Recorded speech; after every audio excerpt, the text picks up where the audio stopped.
ज्यादा मुसलमानों को गोलियां ईद के दिन मार दी गई। और ईद के दिन हमारी माएं और बहनें कितना इंतजार करती हैं, मेरा भाई अभी ईद से लौटेगा, नमाज पढ़ के मेरे लिए फूल लेके आएगा। बच्चे इंतजार करते हैं, खिलौना लेके आएगा, जलेबी लेके आएगा, मिर्ची लेके आएगा, है ना। लेकिन जब उनकी लाशें घर को आएगी ईद के दिन तो कैसा तड़पेगा। कभी आपने सोचा? हमने सोचा? नहीं सोचा। ये किसके दौरे इख्तिदार में हुआ? कांग्रेस पार्टी के। इस देश में सबसे ज्यादा अगर किसी की इबादत गाहों को नुकसान पहुंचाया गया तो वो कलमे ला इलाहा इल्लल्लाह मुहम्मदुर रसूलुल्लाह पढ़ने वालों की इबादत गाह को नुकसान पहुंचाया। आप बताओ मुझे, एक बाबरी शहीद नहीं हुई थी। मेरा ताल्लुक आजमगढ़ जिले से है और जहां मैं रहता हूं वहां से अयोध्या की दूरी 90 किलोमीटर की है। एक बाबरी शहीद नहीं हुई थी, सिर्फ वो एक मस्जिद नहीं, एक बाबरी के साथ 200 मस्जिदों को शहीद किया गया था अयोध्या में। किसकी हुकूमत थी केंद्र में?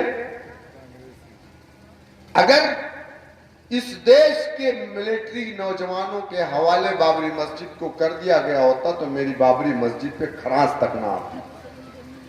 लेकिन वो भी एक साजिश के तहत कांग्रेस का प्राइम मिनिस्टर नरसिम्हा राव के वक्त में यहां पर बीजेपी की हुकूमत थी, दोनों ने मिल करके मस्जिद को शहीद करवा दिया। मुसलमान सब कुछ बर्दाश्त कर लेता है, नमाज नहीं पढ़ता है, चल जाता है, लेकिन मस्जिद को अगर कलर भी आ गया ना तो मार करने को तैयार। क्यों? क्योंकि यहां से जुड़े रहते हैं आप मस्जिद से, क्योंकि वो मेरे अल्लाह का घर है। मुसलमान नाराज हो गया, बोला अब बहुत हुआ, हम मारे गए, कारोबार तबाह हुए, हमारे घरों पे गोलियां चली, घर तोड़ दिए गए, सब कुछ हुआ, हमने बर्दाश्त कर लिया, लेकिन हमारी इबादत गाह को तोड़ा गया, अब हम बर्दाश्त नहीं करेंगे। 1992 में उत्तर प्रदेश के मुसलमानों ने कांग्रेस को 3 तलाक दे दिया ना। आपने कांग्रेस को छोड़ दिया, कांग्रेस उत्तर प्रदेश में बेवा हो गई, उसके बाद से उत्तर प्रदेश में कांग्रेस कभी हुकूमत में नहीं आई नहीं आई ना। इसका मतलब कि हमारे वोटों की खैरात से इस प्रदेश के अंदर या इस देश के अंदर इनकी हुकूमतें बनती थी। 4.5 फीट का एक आदमी इटावा की सरजमीन से निकला।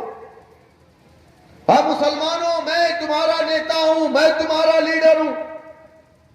समाजवादी के मुसलमानों को खराब लग रहा होगा जब मैं ये बात कह रहा हूं, लेकिन मैं ये बात नहीं, ये मेरे जुल्म की दास्तान है जो मेरे साथ, मेरे समाज, मेरे कौम के साथ हुआ।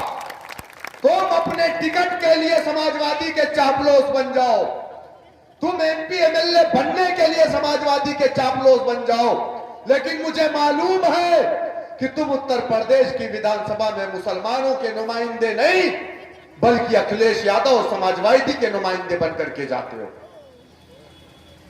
आप बताइए मुझे, 1992 बाबरी मस्जिद की शहादत के बाद जब मुसलमान अफरा तफरी में था, अब हम कहां जाएं, कहां जाएं, कहां जाएं। मुलायम सिंह यादव ने कहा है, मुसलमानों मैं तुम्हारा नेता हूं, मैं तुम्हारी लड़ाई लड़ूंगा। हमारे बड़ों ने कहा एक मर्तबा फिर सेकुलरिज्म के नाम पर हमें भरोसा करना चाहिए। मुलायम सिंह यादव को हमने अपना नेता माना, हमारे बड़ों ने कहा समाजवादी तुम्हारी पार्टी।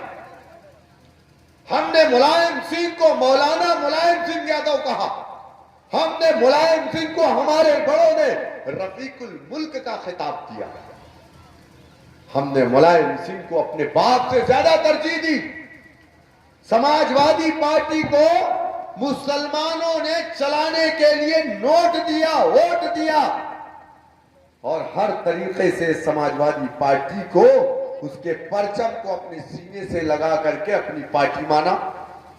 क्या बात गलत? बेटा हमको बोलने दो, आप ही बोलो। अगर आप लोग बोलेंगे तो हम कहां बोलेंगे? मुलायम सिंह यादव को अपना नेता माना, लेकिन मेरा सवाल फिर वही कि हमने मुलायम सिंह यादव की हुकूमत बनाई, एक बार दो बार नहीं, 3 बार मुलायम सिंह, एक बार उनके लखते जिगर। मुसलमानों हमें मिला क्या 4 मरतबा उत्तर प्रदेश में हुकूमत बनाने के बाद? हमारे हालात जहां थे उससे और पिछले स्तर पर मुसलमान चला गया। क्या मिला? हाँ, ये तो जरूर हुआ है कि इलाके में दलाली करने वाला समाजवादी का नेता जरूर बन गया, एमएलए बन गया, चेयरमैन बन गया, एमपी बन गया, बना। जब जब इलेक्शन आया हमारे दरमियान में आकर के यही कहा, मैं मुसलमान हूं, मैं तुम्हारा भाई हूं, अल्लाह के वास्ते वोट कर दो, मैं जीत करके जाऊंगा तो वहां तुम्हारी बात करूंगा। समाजवादी के लोगों में तुमसे पूछना चाहता हूं, 2012 में आपको लेके जा रहा हूं मैं, क्योंकि हम अपना माजी भूल जाते हैं। जो कौमें अपनी तारीख को भूल जाती हैं फिर उस कौम का अल्लाह ही निगहबान। हमें अपनी तारीख को नहीं भूलना चाहिए, और हम एक ऐसी कौम है जो 1450 साल पहले से अपनी तारीख को हमने नहीं भूला और ना हम भूलेंगे। मेरे आका ऐसे चलते थे, मेरे आका ऐसे सोते थे, मेरे आका ऐसे बैठते थे, मेरे आका ऐसे थे। आज हम अपनी तकरीरों में 1450 साल पहले की बात करते हैं ना मेरे आका की, तो हम कैसे अपनी तारीख को भूल जाएंगे? जो कौमें अपने नबी को ना भूले। 1,24,000 कमोबेश अंबिया अलैहिस्सलाम की तारीख को हमने पढ़ा है, हमने अपनी पाक कुरान मजीद में पढ़ा है। लेकिन मैं आपको 2012 और 17 के बीच की बात बता रहा हूं। आप या समाजवादी के जो भी लोग, अगर उनके कानों तक मेरी आवाज जा रही है, तुम मेरे भाई हो। कुरान ने कहा इन्नमल मुमिनून इख्वा, जिसने कलमे तैयबा का इकरार कर लिया वो मोमिन तुम्हारा भाई है। मैं तुम्हारा दुश्मन नहीं हूं, सियासी एतबार से मैं तुम्हारा मुखालिफ हूं, लेकिन तुम्हें अगर तकलीफ होगी तो उसका एहसास मुझे भी होगा, क्योंकि तुम मेरे भाई। लेकिन जो मैं सवाल कर रहा हूं, यह सवाल आपसे भी कर रहा हूं। 2012 में समाजवादी पार्टी ने अपना चुनावी घोषणा पत्र जारी किया था ना? क्या कहा था उसमें, बताओ मुझे। मैं समाजवादी पार्टी के लोगों आपसे पूछना चाह रहा हूं, क्या मुलायम सिंह यादव ने अपने चुनावी घोषणा पत्र 2012 में नहीं कहा था कि हमारी पूर्ण बहुमत की सरकार बनेगी तो रंगनाथ मिश्रा कमीशन की सिफारिश पे अमल किया जाएगा, जिसमें रंगनाथ मिश्रा कमीशन ने कहा था कि मुसलमान पिछड़ा है इसलिए मुसलमानों को रिजर्वेशन मिलना चाहिए। आपके मैनिफेस्टो में, आपके घोषणा पत्र में कहा गया था कि हमारी पूर्ण बहुमत की सरकार बनेगी तो हम मुसलमानों को 18% रिजर्वेशन देंगे। कहा था कि नहीं कहा था? कहा था ना? सरकार बनी, पूर्ण बहुमत की बनी। आप मुझे बताइए, मैं जानता हूं कि 18% रिजर्वेशन किसी भी प्रदेश की सरकार नहीं दे सकती, यह सेंट्रल गवर्नमेंट का मामला है। लेकिन उत्तर प्रदेश की सरकार विधानसभा में अपने विधायकों से प्रस्ताव पास करा करके उसको केंद्र की सरकार को भेज सकती थी। मैं समाजवादी के लोगों यही आपसे सवाल कर रहा हूं कि तुम बताओ कि क्या उत्तर प्रदेश की विधानसभा में तुमने प्रस्ताव को पास करा करके केंद्र सरकार को भेजा, या कभी मुसलमानों के रिजर्वेशन में उत्तर प्रदेश की विधानसभा में बात हुई? क्या कोई क्वेश्चन पुटअप किया गया? नहीं। 47 एमएलए मुसलमान जीत करके उत्तर प्रदेश की विधानसभा में समाजवादी से गए थे उस वक्त। किसी एक एमएलए ने, किसी एक विधायक ने अपने नेता से सवाल नहीं किया कि नेताजी, हमने अपने घोषणा पत्र में लिखित दिया था कि हम मुसलमानों को रिजर्वेशन देंगे अगर हमारी पूर्ण बहुमत की सरकार बनी तो। आपने तो 4% आप दे सकते थे, ये स्टेट गवर्नमेंट को राइट है। हैदराबाद में मुसलमानों को 4% रिजर्वेशन मिलता है। क्यों? क्योंकि वहां मजलिस इत्तेहादुल मुस्लिमीन के विधायक वक्त की हुकूमतों में आंखें डाल करके बात करते हैं और अपने हुकूक को मांगते नहीं, छीन लाते हैं। लेकिन ये 47 एमएलए से मैं सवाल करना चाहता हूं, क्या इन लोगों ने उत्तर प्रदेश की विधानसभा में अपने नेता से कभी पूछा? ये तो पहली बात है। दूसरी बात, समाजवादी पार्टी ने अपने घोषणा पत्र में कहा था कि हमारी पूर्ण बहुमत सरकार बनेगी, पूर्ण बहुमत की, तो हम दरगाह एक्ट लाएंगे। कहा था कि नहीं कहा था? और दरगाह के लिए अलग से हम बजट अलॉट करेंगे। कहा था कि नहीं कहा था? कहा था ना।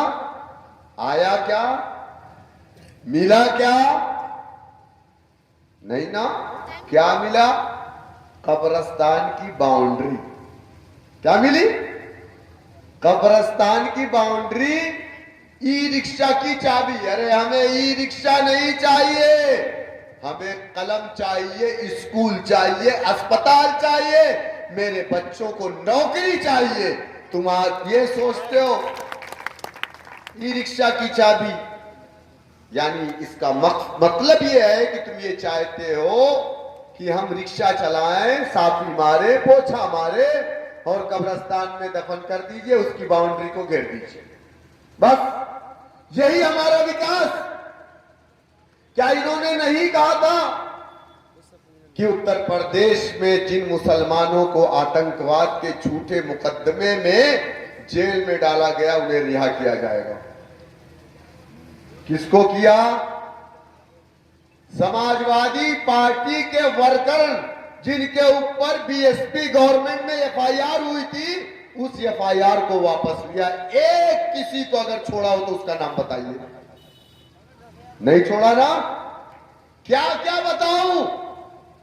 कहा था मुस्लिम इलाकों में बच्चियों के पढ़ने के लिए डिग्री कॉलेज और फ्री में ट्यूशन के लिए कोचिंग खोली जाएगी।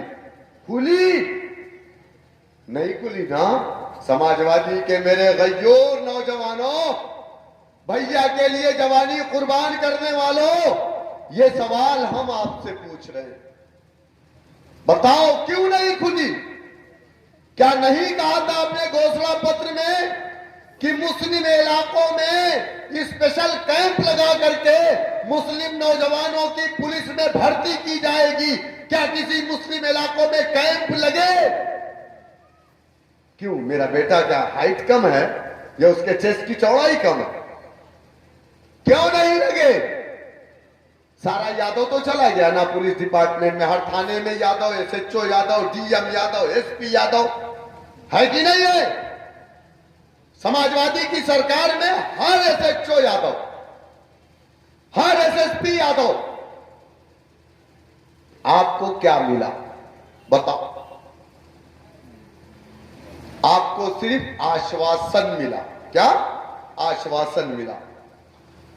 मेरे दोस्तों, मेरे बुजुर्गों, मौजूदा हालात जो चल रहे हैं ये आपसे छुपा नहीं है। मेरे पास वक्त कम है, मैं बहुत तफसीली बात करता आपसे।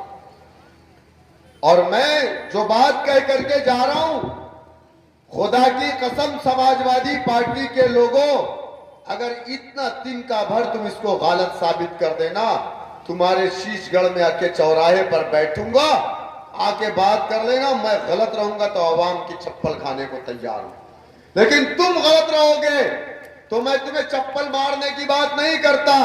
मैं तुम्हें दावत देता हूं कि आओ, ये तुम्हारा मंच है, ये तुम्हारा झंडा है, ये तुम्हारा नेता है।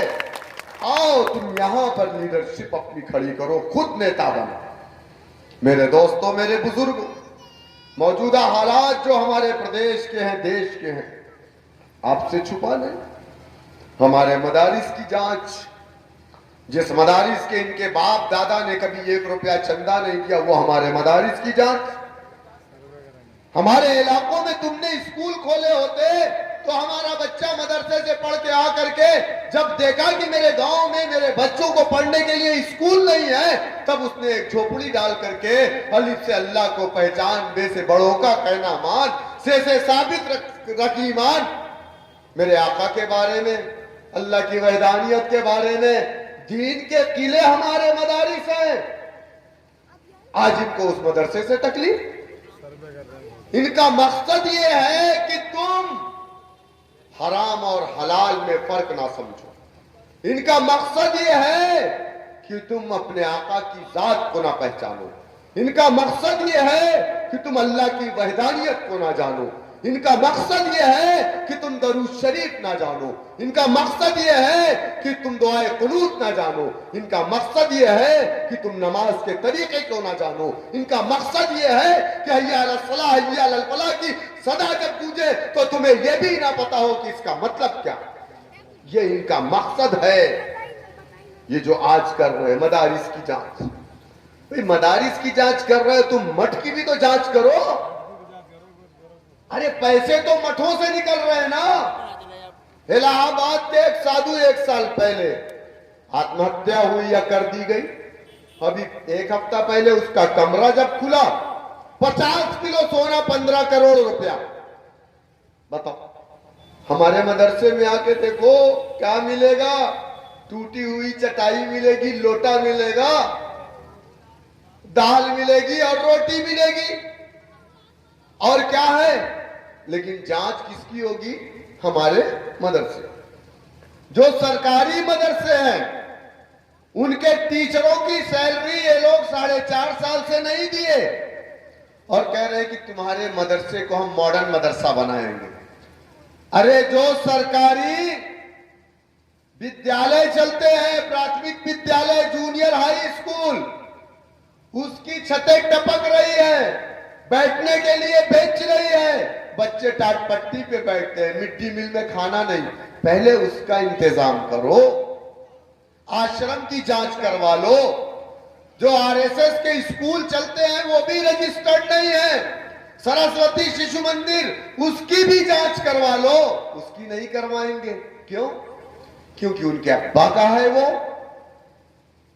आप कभी सर पे, सीने पे हाथ रख करके सोचिए कि आज इस प्रदेश के अंदर सिर्फ कलमा पढ़ने वाला मुसलमान निशाने पर क्यों है? कभी सोचा आपने? इस देश में कुत्ता बिल्ली सूअर खाने वाले हैं। इस देश में बगैर कपड़े के घूमने वाले हैं। टीवी पे दिखाया जाता है गंगा में जाके नहाते हैं। इस देश में कोई पीला कपड़ा पहनता है, कोई लाल पहनता है, कोई नहीं पहनता है, कोई आधा पहनता है, कोई सफेद पहनता है। लेकिन तुमको परेशानी हमसे क्यों? तुम्हारी बेटी को नंगा रखो, मेरी बेटी हिजाब में है तो तुम्हें दिक्कत क्यों? संविधान मुझे इजाजत देता है, बताओ क्यों? मेरा भाई दाढ़ी रखा है तो तुम जेल के अंदर उसकी दाढ़ी कटवा दोगे, क्यों? मैं खाऊंगा तो तुम मुझ पर पाबंदी लगा दोगे। संविधान इजाजत देता है। कुत्ता खाने वाले को इजाजत है खाए कुत्ता, सूअर खाने वाले को इजाजत है खाए सूअर। संविधान इजाजत देता है। लेकिन इस देश में बसने वाला मुसलमान आज उसके लिए कानून अलग है। नमाज पढ़ लिया एक औरत ने इलाहाबाद के अंदर, अस्पताल में उसका पेशेंट था, नमाज के वक्त एक कोने में उसने नमाज पढ़ लिया। अल्लाह से दुआ कर अल्लाह शिफा अता फरमा। मीडिया में चलने लगा नमाज पढ़ी, नमाज पढ़ी, नमाज पढ़ी। ये सड़कें तुम्हारे बाप की थी जो तुमने 1 महीने सावन के महीने में जाम करके रखा, किसकी थी? अगर तुम टैक्स देते हो तो हम भी टैक्स देते हैं। हमारे टैक्स के पैसे की बनी हुई है, किसी के बाप की वो जागीर नहीं। तुम उस पर फूल बरसाओगे, पूरे रोड को ब्लॉक किए। इस देश में 2 कानून क्यों? एक विधान 2 कानून क्यों? हमारे लिए अलग कानून है, दूसरों के लिए अलग कानून है, क्यों भाई? आरएसएस, बजरंग दल, विश्व हिंदू परिषद, ट्रेनिंग देता, राइफल चलाने की, रिवॉल्वर चलाने की, लाठी चलाने की, तलवार चलाने की। उस पर फाउंडेशन नहीं, उस पर बैंड नहीं। लेकिन अगर मुसलमानों की कोई तंजीम बनती है, अगर वो फिजिकल कोई ट्रेनिंग देते हैं, तो उस पर पाबंदी आप लगा देते, छापेमारी करवा देते हैं, एनआईए से छापा मरवा देते हैं। क्यों? कभी सोचा आपने? नहीं सोचा, क्योंकि आप गोश्त, बिरयानी, उसके आगे सोचते ही नहीं। इलेक्शन आया, इतना ही काफी है, समाजवादी के लोग कह देंगे बीजेपी की बी टीम है, आपके कान में डाल दिया, आप समझ जाओगे। लेकिन अपर्णा यादव मुलायम सिंह की बहू बीजेपी में है, मुलायम सिंह का समधी बीजेपी में है, मुलायम सिंह का आधा परिवार बीजेपी में है, तब वो जवाब नहीं देंगे। मेरे दोस्तों, मेरे बुजुर्गों, जो हालात आज हैं, इन सब हालात से लड़ने के लिए तुम्हारे पास रास्ते क्या है? बताओ, क्या रास्ते हैं? जमहूरियत की सबसे बड़ी ताकत सियासत होती है। क्या? सियासत।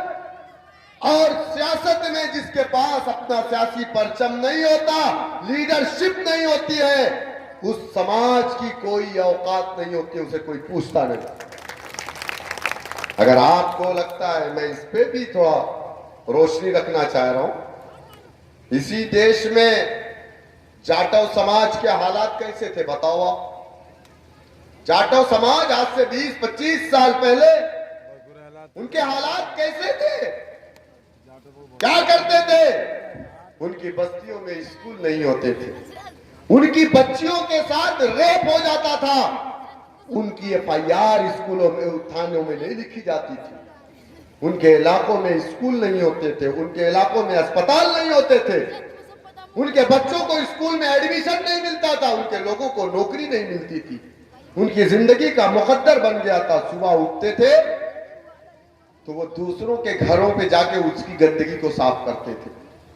आपके जानवर मर जाते थे, आप फोन करते थे, हे भैया आजा, मेरा जानवर मर गया है। वो जाटव का बेटा बेचारा आपके दरवाजे पे आता, आपके जानवर को ले जाता, मैदान में उसकी चमड़ी को निकालता, ले जाकर के उसकी चमड़ी को शहर में बेचता, 25-50 रुपया मिलता, तो उसी पैसे से कुछ राशन खरीद के अपने घर पे आता, तो उसके घर में चूल्हा जलता। क्या मेरी बात गलत है? उस मरे हुए जानवर के गोश्त को निकाल करके अपने घरों पे लाता, एक एक हफ्ते खाता। ये हालात थे जाटव समाज के। और कब थे मालूम है? हिंदुस्तान की पार्लियामेंट जो है ना, जो 543 एमपी जहां बैठते हैं, 543 में 131 एमपी SC ST समाज का रहता है। कितना? 131, यानी वो